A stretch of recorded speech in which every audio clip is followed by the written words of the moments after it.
Well, uh, for those of you who've seen my previous video, welcome back. For those of you just joining, welcome.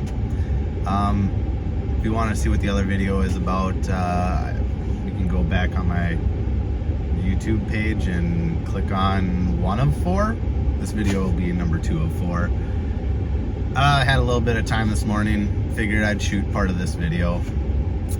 I can always edit different segments, I guess, and get used to that. I do have talking points today, so a little more organized. All right, so 2 years ago, let's start there. 2 years ago, when I made it my initial resolution to not drink for a year, I guess, I thought it was kind of interesting. Week 1, I gave up drinking. I was 1, 2, 3 daily. It was kind of a routine.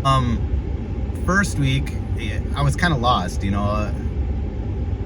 Every day after work, it was normal. Come home, crack a beer, go work on something or relax, whatever. It just became my routine year after year. So the first week was difficult because it was like, all right, what do I do now? Well, duh, you do the same stuff, you just don't have a friggin' beer.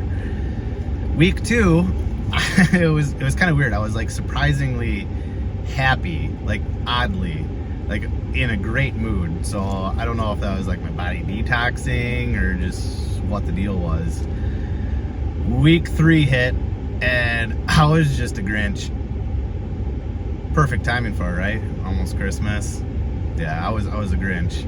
Just crabby. Couldn't get myself happy. But by week 4 and on, things started to level off and I started to get used to it.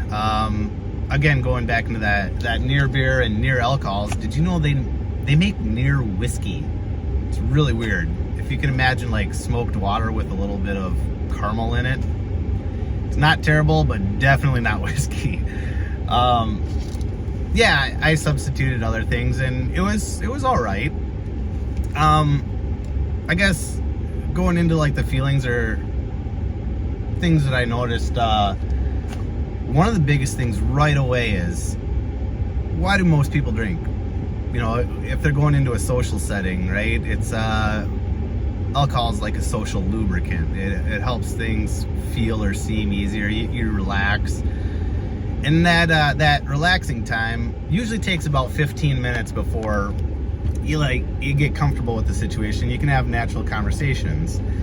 What I noticed not drinking, that time frame, it was a struggle. You didn't have a crutch to lean on, but it was about 15 minutes and then conversations started getting easier. That moment of anxiety lasts about the same. I thought that was really interesting. That was one of the very first things I noticed.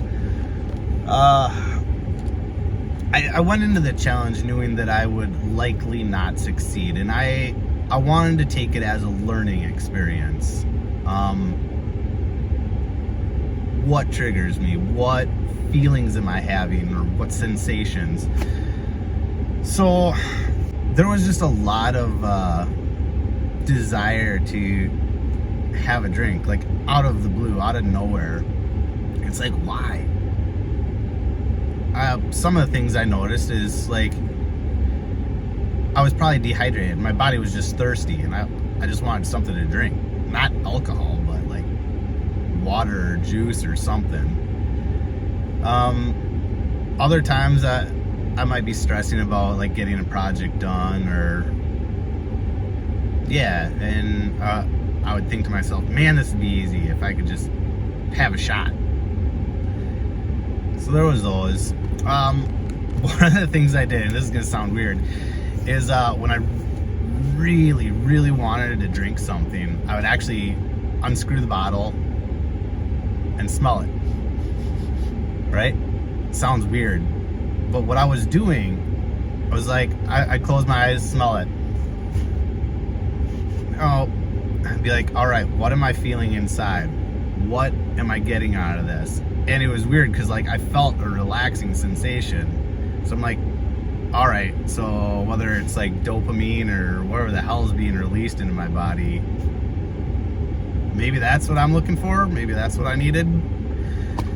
So then I'd put the cap back on and go back about my day and it'd be just fine. Other days I'd crack a near beer, and you know, I learned that I didn't really need it.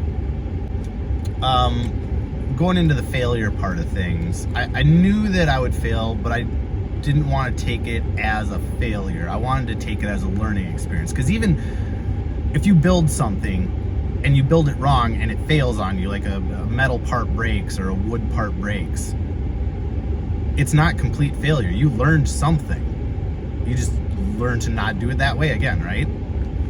So that's how I wanted to look at it. So by the time I did have a drink, and I can't remember if it was when I was ice fishing on a veterans trip, ice fishing trip, or whether it was us closing on our lake place. Regardless, either time, I sat there and I had a shot of whiskey the one time and I had port wine the other time. I just smelled it, kept smelling it for a while, kept thinking about the sensations I was feeling within me, and then I proceeded to take sips and like take time to actually enjoy it and feel that like relaxing sensation come on. I wanted to know why or what was happening, try to figure it out. The downside is, as time went on, the first year, I mean,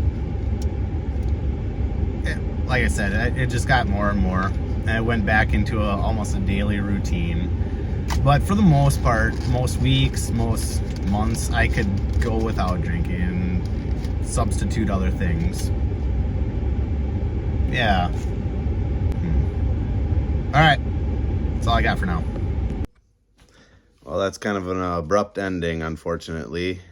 Again, this week I ran out of time for recording and editing, and well, I did the best I could with what I had this morning.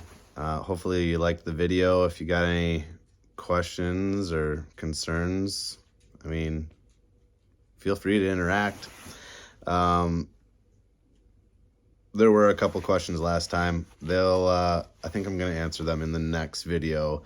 Again, for those of you following along, on the fourth video, I have a little bit of a surprise / challenge. So hopefully you stick around and continue to watch these.